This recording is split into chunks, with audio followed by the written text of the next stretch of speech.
다음으로 한준호 최고위원의 발언이 있겠습니다. 네, 국민의힘 권성동 원내대표가 어제 기자간담회를 열었습니다. 주말에도 쉬지 않고 전방위적으로 공격해대는 열정 하나는 참 대단합니다.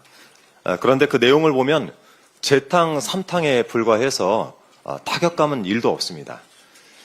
권성동 원내대표가 어제 준비했던 메시지는 윤석열을 수사했던 공수처를 문제 삼고 우리법 연구회를 저격하는 내용이었는데요.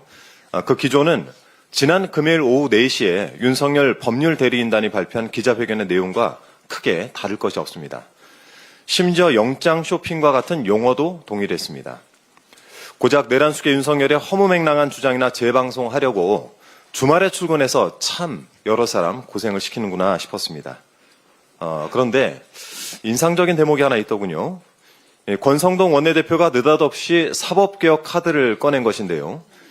우리법 연구의 사법 카르텔을 운운하면서 사법부에 대한 신뢰를 제고하기 위해 사법개혁을 본격 추진해 나가겠다라고 말을 했습니다. 하필 내일 내란숙 윤석열의 탄핵심판 최종 변론을 앞두고 사법개혁을 운운한 것인데 이게 헌법재판소에 대한 협박이 아니고 무엇이겠습니까?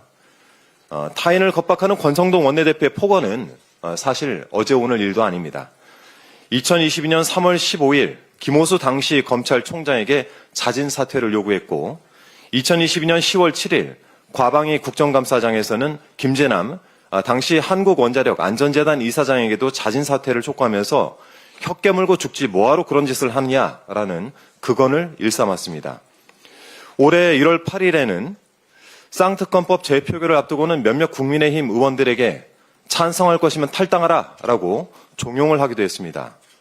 그랬던 권성동 원내대표가 이번에는 오동훈 공처장더러 즉각 사퇴하라고 윽박을 지르고 헌법재판소를 비롯한 사법부 전체를 향해서는 칼날을 들이대고 있는 것입니다. 참 마음에 안 드는 사람들에게 협박을 하고 폭언을 일삼는 그런 못된 버릇은 어떻게 해야 고쳐집니까? 세상을 한 걸음 더 나아가게 하는 것이 개혁이라면 민주당은 언제라도 그 논의에 적극적으로 참여할 것입니다. 당장 먹고 사는 문제가 중요합니다. 민생을 위한 개혁이 더 시급한 것이죠. 개혁을 좋아하시는 것 같은데 민주당이 권성동 원내대표에게 제안한 상속세 개편 토론 이건 왜 거부하는 겁니까? 민주당 김광현 의원의 토론 제안에 급이 맞는 의원 간 토론에는 언제든지 환영한다라고 말했습니다. 그러면서 이재명 대표의 제안에 대해서는 무례한 공개 질의로 규정을 하면서 직접 답할 가치가 없다라고 말을 했습니다. 정작 이 질문의 핵심, 그러니까 상속세 개편과 관련한 국민의힘 입장은 무엇입니까? 이런 질문에 답 하나 내놓지 못하니 급이나 따지고 예의나 따지면서 도망다니는 거 아니겠습니까? 그런 실력으로 국민의 삶을 책임질 수 있겠습니까? 더욱이 이재명 대표의 인생 자체를 운운하면서 원색적인 비하를 서슴지 않던데 얼마나 고결하게 사셨는지 권성동 원내대표에 대해 찾아보니 본인은 남을 비판한 처지는 아닌 것 같습니다.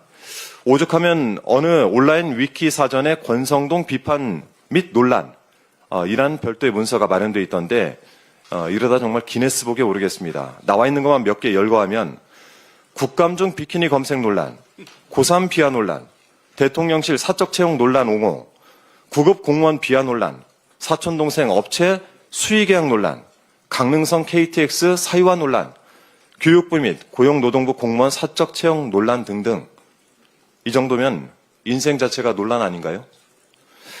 얻을 것도 없는 거친 언사 이제 그만 거두시고 국민을 위한 토론을 시작합시다. 더불어민주당은 정중하게 권성동 원내대표님께 상속세 개편 관련 공개 토론을 다시 한번 요청드립니다. 이상입니다. 다음으로 김병주 최고위원의 발언이 있겠습니다.